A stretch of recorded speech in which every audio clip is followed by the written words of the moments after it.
આનું નામ જગ્ગુ છે. શું નામ છે? જગ્ગુ. બરાબર. આને છે ને વિન્ટ્રોક્વિલિઝમ કહેવાય. શું કહેવાય?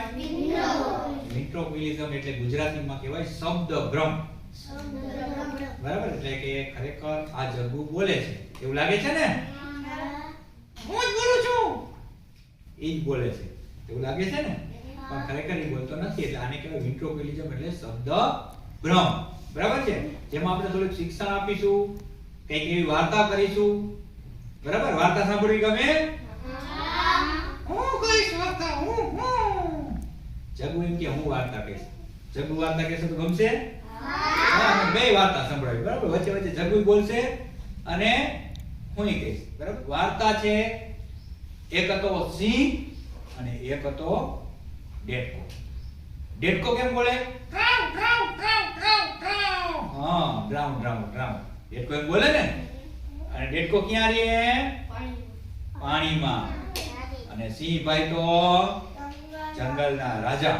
જંગલના રાજા કહેવાય ને. જંગલમાં ખરેખર તાકાતવર કોણ હોય?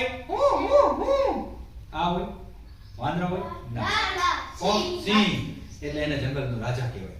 બરાબર. તો ડેટકા ભાઈ પાણીમાં બેઠા હતા અને ડેટકો બોલ બોલ કરતો હતો. કેમ બોલે?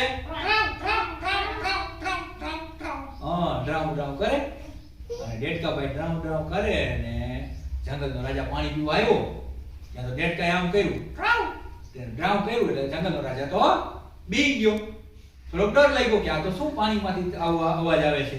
ડેટકા ભાઈને તો આમ છે ને મૂછું મરડવા માંડ્યા. આમ ઊંચે ઊંચે ઊંચે ઊંચે ઊંચે આમ એને તેમ થઈ ગયું કે જંગલનો રાજા મારાથી ડરી ગયો. જંગલના રાજાને પણ શું થયું? બીક લાગી. બીક લાગી. એટલે આવડમાં આવી ગયા. આપણાથી કોઈ બીવે એટલે આપણને આમ થાય ને, ઘમંડ આવી ગયું. કોને ઘમંડ આવી ગયું? ડેટકાભાઈને. અને ડેટકાભાઈ કેમ બોલે? ડ્રામ ડ્રામ ડ્રામ બોલે. એટલે ઘમંડ આવી ગયું. એટલે તો બહુ ને બહુ બોલવા માંડ્યા. એવી રાડું પાડવા માંડ્યા મોજથી. અને કારણ કે ઘમંડ આવી ગયું. ત્યાં તો સિંહભાઈ ધીમેથી બહાર રાડું પાડતા પાડતા તળાવમાંથી બહાર આવ્યા. જેવો ડેટકો બોલવા ગયો ત્યાં તો સિંહને ખબર પડી ગઈ કે આ તો ભાઈ નાનું એવું ડેટકું છે. તરત સિંહભાઈ શું કર્યું? એનો પગ હતો આમ કરીને પંજો મૂક્યો ડેટકા માથે. અને ડેટકાના શું થઈ ગયા? રામ બોલો ભાઈ રામ થઈ ગયા. એટલે કે ડેટકાનું શું થઈ ગયું? મરી ગયો, ખતમ થઈ ગયો. એટલે આ વાર્તા ઉપરથી આપણે શું શીખવાનું મળ્યું? જગ્ગુ, ઘમંડ ક્યારેય કરવું નહીં. ક્યારેય ઘમંડ કરવાનું નહીં. અભિમાન કરવાનું નહીં. આપણે જેટલું આવડતું હોય, આપણે જેટલા હોશિયાર હોય, પણ ક્યારેય જીવનમાં આપણે અભિમાન કરવાનું નહીં.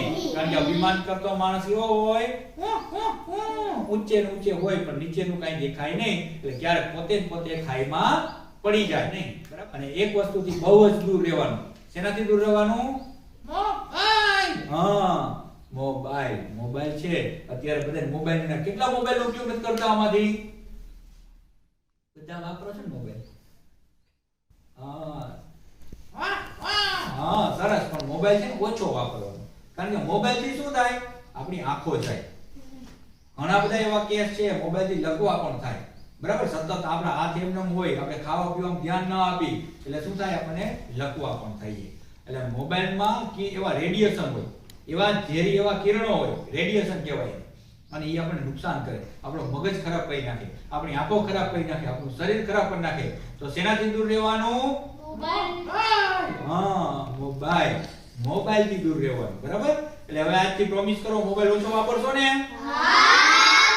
નહીતર જગ્ગુ શું કરશે? બટકું ભરશે. બટકું ભરવા આવશે.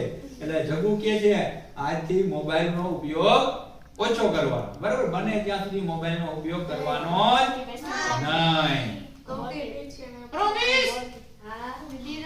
મોબાઈલનો ઉપયોગ નહીં કરો ને?